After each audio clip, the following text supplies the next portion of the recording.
Thank you, Kemp. I'm not as adept at the clicking and speaking as Roger, but I'll do my best. Thanks, everybody, again for coming. Let's see if I can get this thing started. As Kemp said, I'm going to talk about PFAS. I'm trying to get this mic out so you can hear me when I turn. All right, here we go. So most of us remember this headline. It was published by the Wilmington Star News in June of 2017. We are just 6 days away from the 5-year anniversary of this article, this headline. And I think we can all agree we don't have much to celebrate. But don't worry, this is not going to be all a doom and gloom presentation. It might be a little doom and gloom heavy in the beginning, but I'm an advocate, and we're nothing if we're not just hopelessly optimistic people. So I'm going to start by giving us a little bit of bearings. I don't know where the pointer is on this thing, but I'm going to try this thing. There it goes. So here's Chemours up here. And you know, this map was made by DEQ a couple years ago. It just kind of shows you, it was meant to identify the systems affected by DuPont and then Chemours. And so you can see some of the wastewater treatment facilities and the surface water treatment facilities along the river. This is, of course, just the tip of the iceberg with regard to the extent of the contamination. And the pic on the right is just an overhead of the Fayetteville Works facility. You can see it hugging the Cape Fear River there just above Lock and Dam 3. Chemours holds the permit at this site at Fayetteville Works for themselves, as well as a company called Curare and the infamous DuPont. And as Attorney General Josh Stein had mentioned, you know, DuPont has done quite a lot to reduce its liability, but as he mentioned, you know, he is suing Chemours, but also DuPont for damages to the state. So we'll be watching that. So now on to a little bit of what these folks have contaminated our river with. Really quickly, because I think most of us here know what PFAS are, but they stand for per and polyfluoroalkyl substances. They're obviously man-made. They resist heat, oil, stains, and water. It sounds magical, right? But it's a killer. The first was accidentally discovered in 1938 and was introduced by DuPont as Teflon in 1946. Due to the really tight carbon-fluorine bonds, they're known as forever chemicals. They are resistant to thermal, chemical, and biological degradation. And you can see on the left here some of the PFAS products in the market, obviously nonstick cookware, firefighting foams, also firefighting gear. Our firefighters are literally wearing PFAS, photographic processes, fast food packaging, personal care products. I was just talking to my daughter the other day to get her to research some mascara that wasn't toxic, which is just a horrible thing to have a conversation with your daughter about. Floor polishes, rain gear, what's not listed here, you know, microwavable popcorn, dental floss. The stuff is everywhere. So what are the risks? I'd like to first shout out Dr. Jamie DeWitt, wherever she is. Thank you, Dr. DeWitt. There she is, for providing me this. This is a great image that was provided by the European Environmental Agency. And you can see that the hard lines are the high certainty risk factors. I mean, just take a look: kidney cancer, liver damage, testicular cancer, thyroid disease, increased cholesterol levels, which we know what that leads to, you know, many other health issues, delayed mammary gland development, reduced response to vaccines. Anybody interested in that these days? Lower birth weight. And those with the dashed lines are marked as lower certainty, but that doesn't mean that there's not a lot of data on them to show that they're dangerous. One of the issues we have here is that our system requires that we prove things to a very high degree of certainty before our government requires any regulation, right? So that's the federal government. And then many of our states rely on the federal government, guidance from the federal government, to regulate their states. So just to break this down a little bit, companies here in the US can make whatever chemicals they want, release them into the environment and into our consumer products, and then we, you, the people, have to figure out that these chemicals might be dangerous. So how do we do that? How do you know a chemical might be dangerous? you get sick, right? Or you die, or somebody you love gets sick and dies. That's how you know you think a chemical might be dangerous. And that's our system. And then after that, the EPA, every 5 years, they manage this thing that's legitimately called the Unregulated Contaminant Monitoring Rule. So just think about those words together. Unregulated contaminant monitoring rule. Why do we have unregulated contaminants? We know they're contaminants. Why aren't they regulated? That's the beginning of the process for regulation. It's every 5 years, they take a handful of chemicals, they do deep dive analysis to determine whether or not they might decide to consider regulating them. That's our system, and that's just one chemical. When we're talking about PFAS, we're talking about one chemical at a time of 9,000. There are 9,000 PFAS in existence. So obviously, that doesn't work. There's another way. I get emotional, sorry. There's another way, followed by several other developed countries in which, rather than the public and the tax-funded regulatory agencies proving something is dangerous after it's out, the company has to prove their product is safe before releasing it into the environment. What a concept, right? Like that's called the precautionary principle. That's not here in America. So of course, PFAS negatively affect other organisms and the health of our ecosystems. We found this stuff in our fish, our honey, our oysters, our birds, our produce. The entire earth has been contaminated by it, and it doesn't degrade. It actually accumulates in organisms' bodies as you go up the food chain. Environmental Working Group did a study of the cord blood of 20 babies. All 20 had PFAS in them. 99% of Americans have PFAS in their blood at some level. Here in Wilmington, North Carolina, a project run by Dr. Jane Hoppen, who's also here, thank you, Dr. Hoppen, at NC State, found that in Wilmington, we have levels of PFAS 2 and 3 times higher than the national average in our blood, in your blood. And because environmental advocacy works best when you show things like turtles with straws up their nose, this is a polar bear. It's a beautiful polar bear. He's up in the Arctic, where research has shown that these guys have double the concentration of PFAS than their counterparts in the North Sea. And this is because PFAS has been emitted into the air from manufacturing and accumulating in the sea ice, which of course is melting more than it should be, landing in the ocean, where it is consumed by algae and zooplankton, and then eaten by all the other things until it reaches up the food chain to the polar bear. And that's just an example of that one, because polar bears are really cool, right? There's a lot of animals experiencing that. So I'm going to spend a little time on a timeline of who knew what when, to center us on really how ridiculous it is that this stuff has not been regulated yet. So if you can all humor me, just yell out loud, what year is it?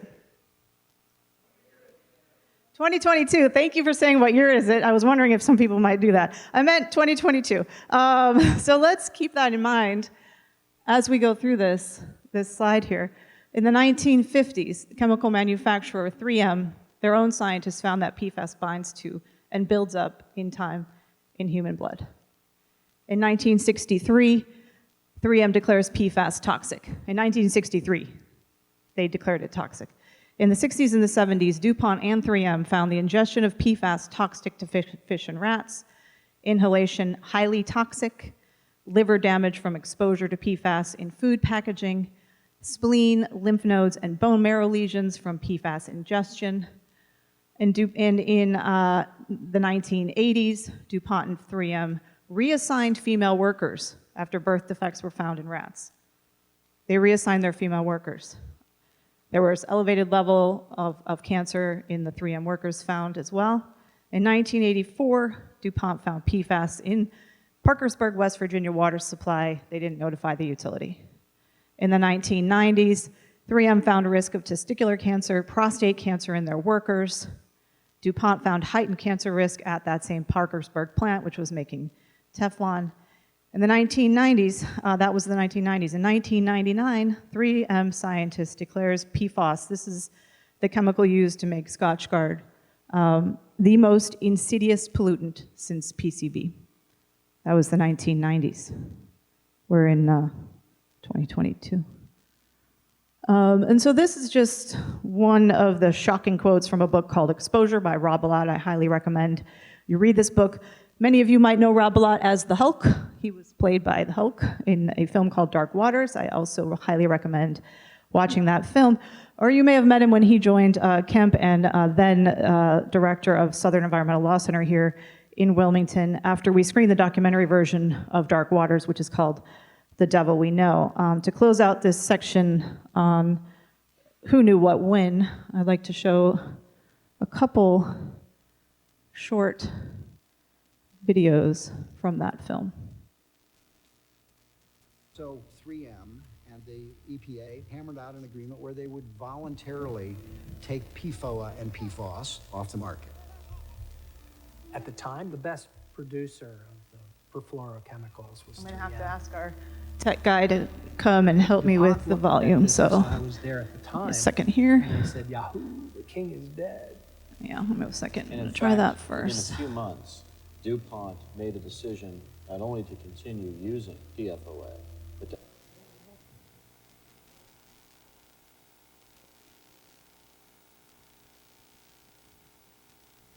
Everybody said, don't show films.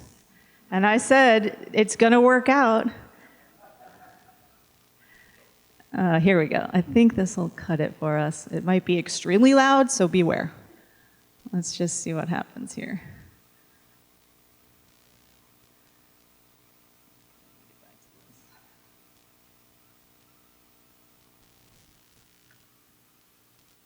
Oh, sorry, I'm going to have to scroll through. Let's try again.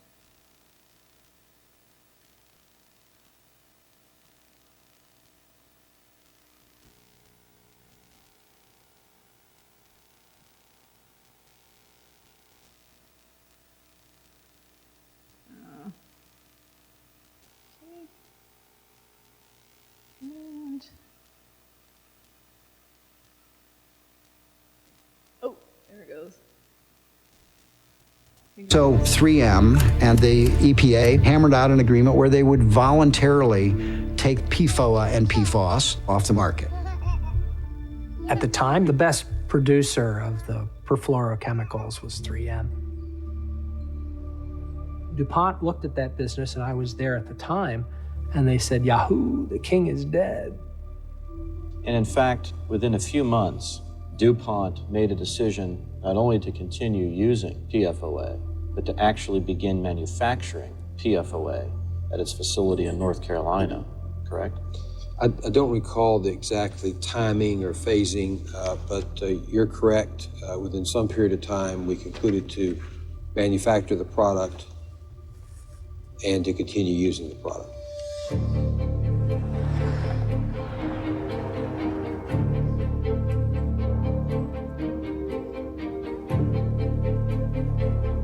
So 3M and the EPA.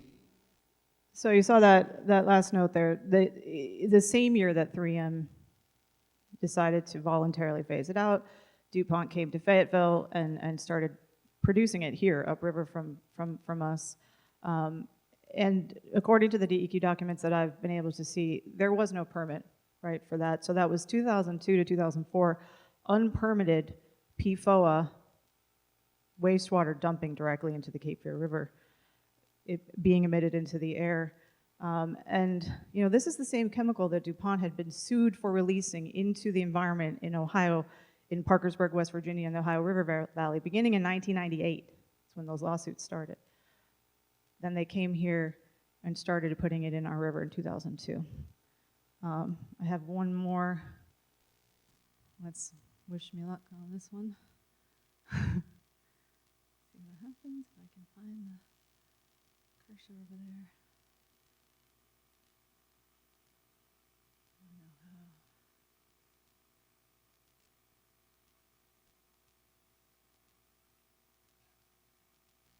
I really don't know how I did it last time. It was kind of a luck.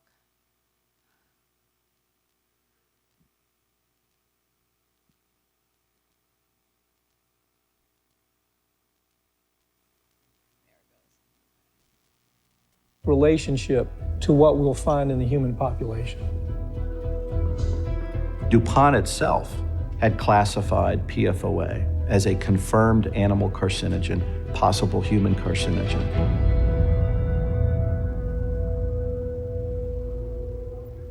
All of this information was clear evidence that should have been disclosed under federal law, but those documents didn't show up at EPA at all. When they began to show up as a result of this court case, that's when everything changed. When do you cross the threshold from convenient to dangerous? That's what the Environmental Protection Agency is trying to determine with a very popular chemical in almost every household.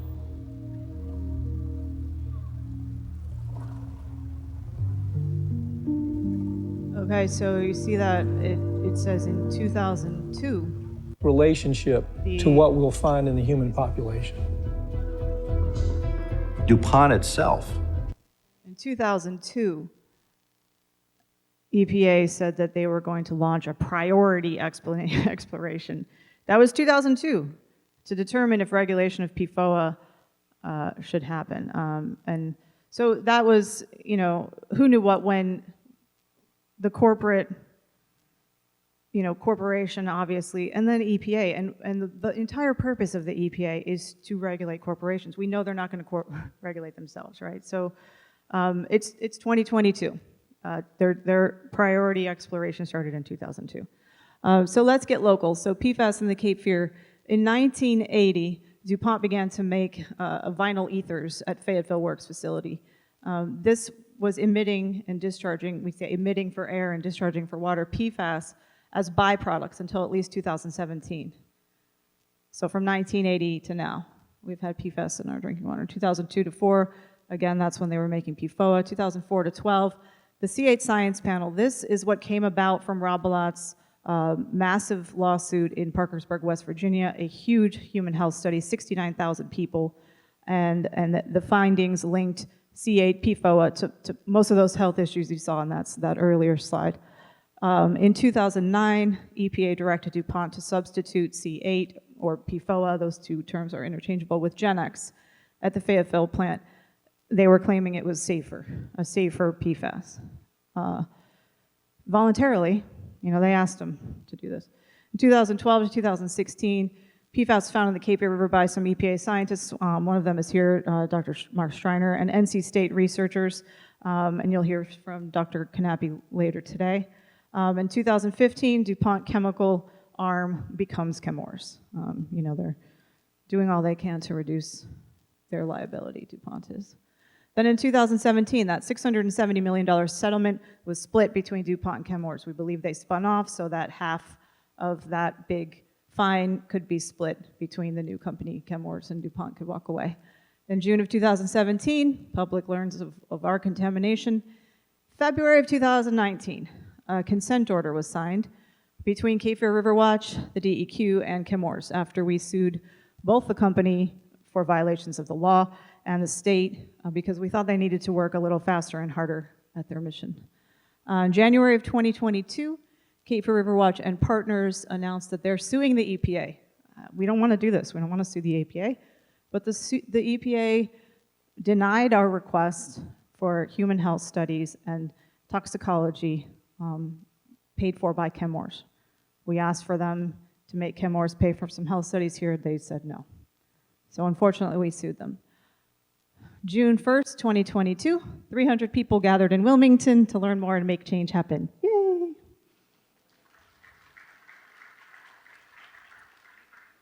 So let's get to a little bit less of the doom gloom, and we'll talk a little bit about progress under the consent order. So just a couple things here. It's progress with a little bit of caveats. So the processed wastewater has been captured since 2017 and shipped off-site, but it's shipped off-site and then it's put into what they call its deep well injection in Texas.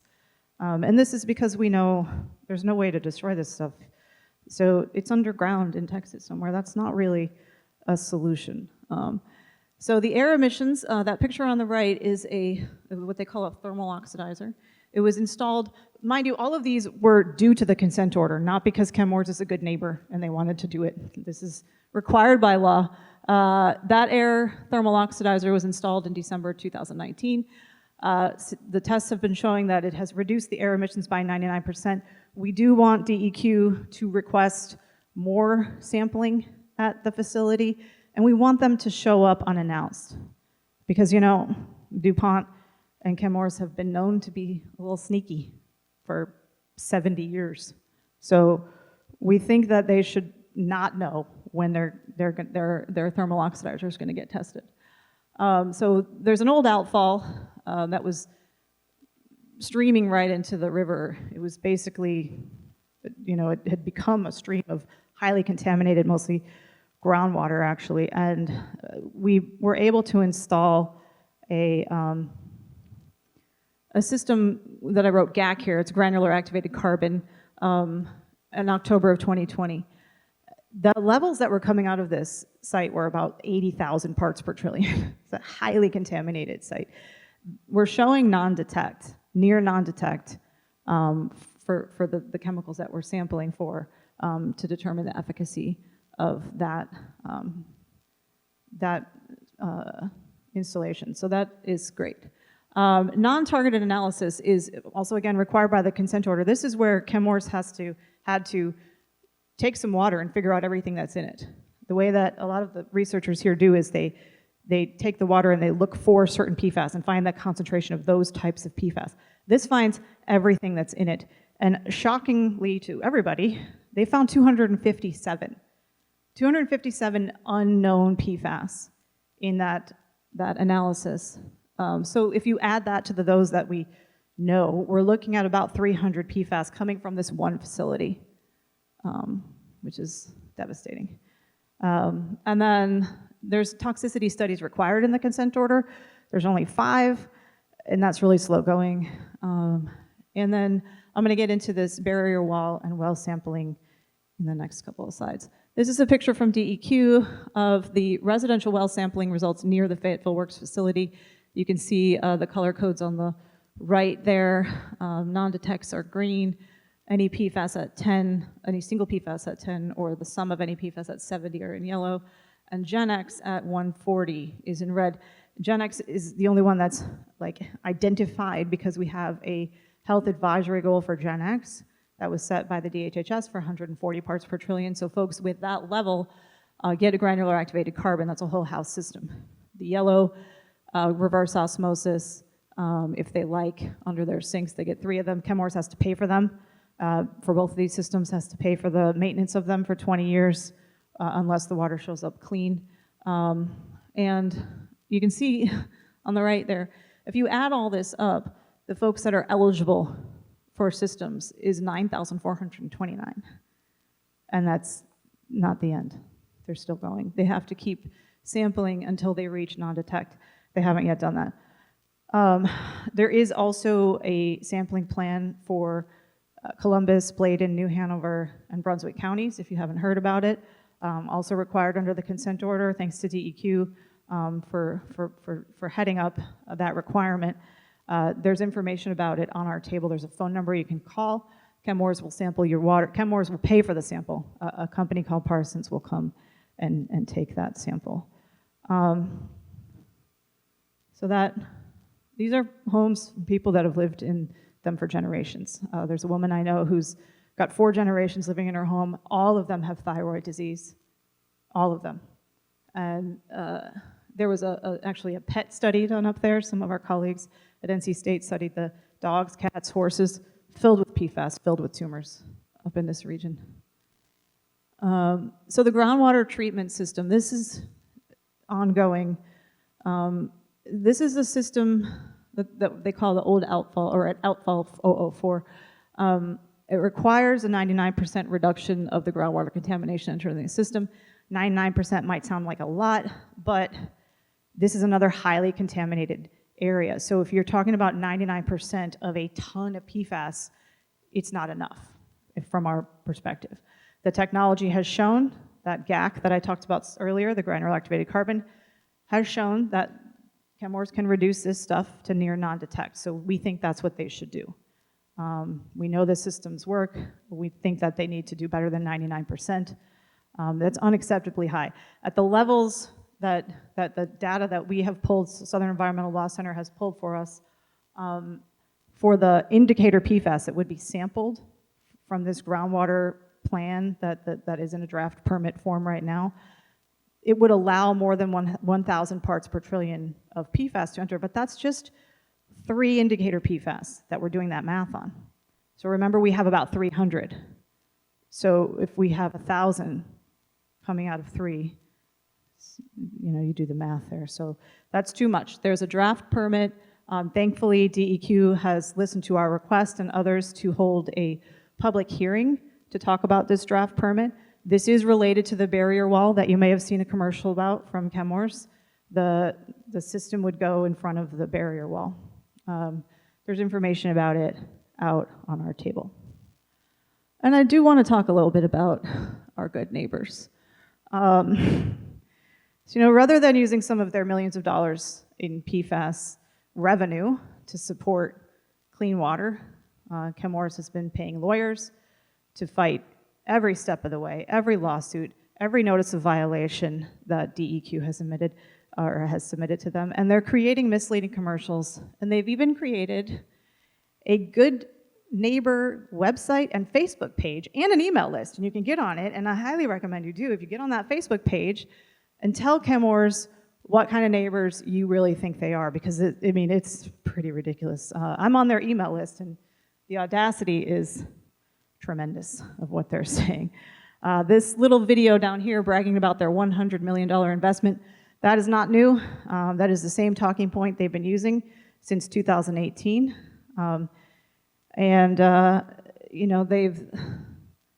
They've been pulling this for a long time. So I do have one more little film here. This is a film made back in June of 2018, the one and only public meeting that Chemours held with their neighbors was June 2018. This film was put together by Ethereal Films.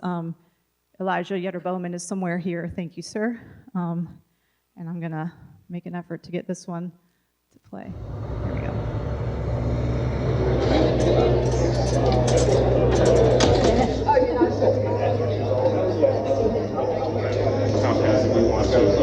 Removed from the air during trace compounds. We ended up in the center of a very small but powerful prayer circle. They prayed for wisdom, for guidance, for patience, for compassion, for action, and for healing to our community.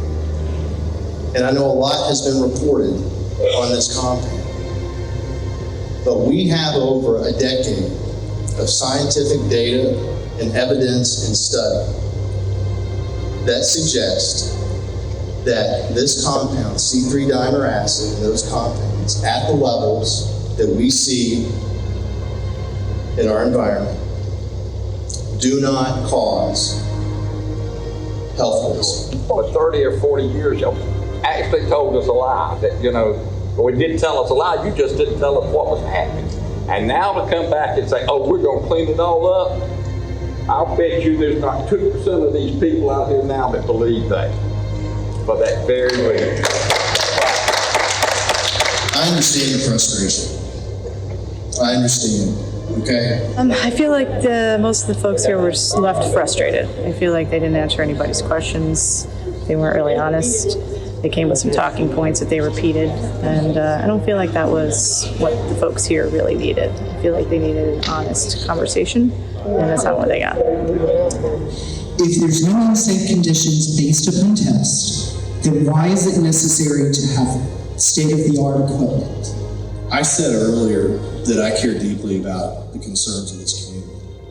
This community is no doubt concerned about Gen X emissions. You are. You're also concerned about PFAS emissions. You're concerned about that. We care about your concerns, so we're going to do something. It's just the right thing to do. Achieve it. It's the right thing to do.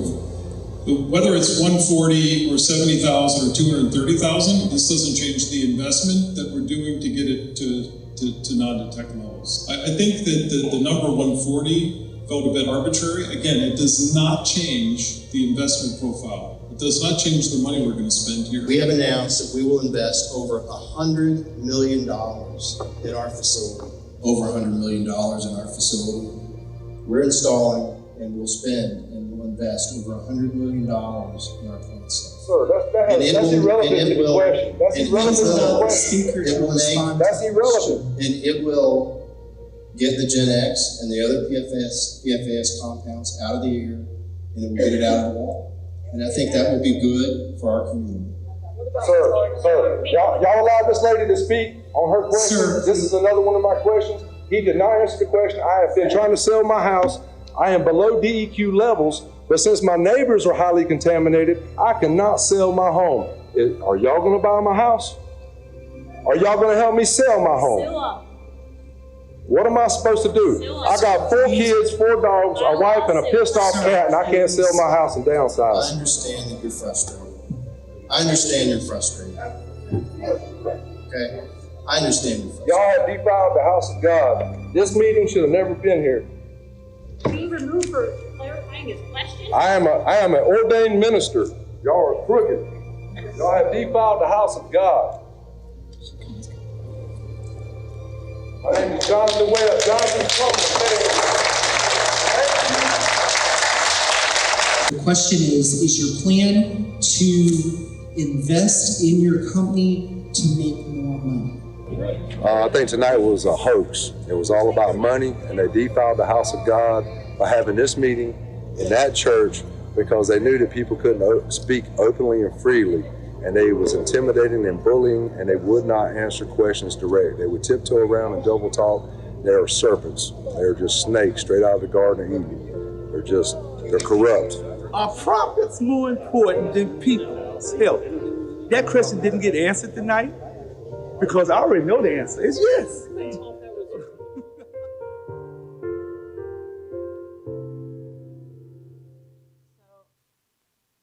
Thanks to folks at Gen X, the film, they're making a longer film, so I highly recommend you check that out. And I show these things because I hope they piss you off. It's horrible to listen to that garbage. That guy was the plant manager. Now he is the global environmental sustainability director for Chemours. That's what he does now.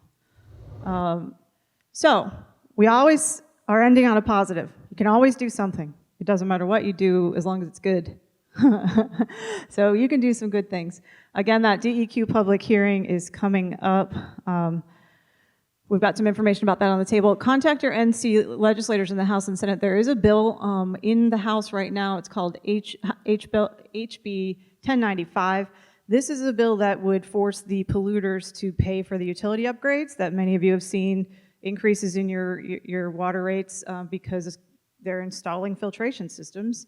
And they've sued the company, but of course the company is fighting those lawsuits against Brunswick and Cape Republic Utility. This legislation would force the polluter to pay for that. So I encourage you to call your legislators and tell them you support that.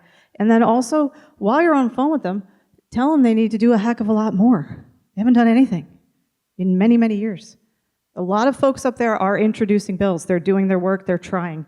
Nothing's getting passed. They need to hear from you. They work for you.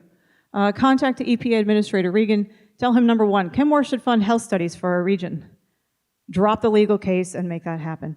And then tell him, number two, we need a class approach to fighting PFAS.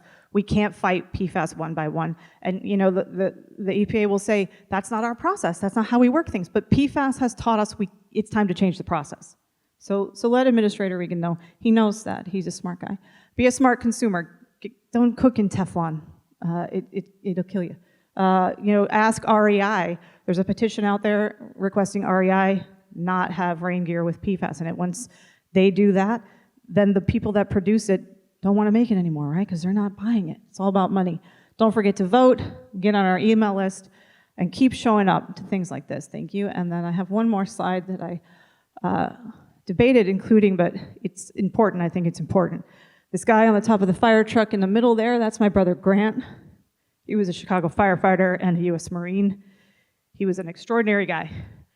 I know that everyone thinks that people they love are extraordinary, but this guy was extraordinary to everyone he met. There's a couple pictures of the firefighters in Chicago saluting his casket because he asked to come to his party after his wake. So that's what he did, because he was extraordinary. The pic with me up there on the left is just a few months before he died of glioblastoma. He died of a brain cancer in 2019 in December.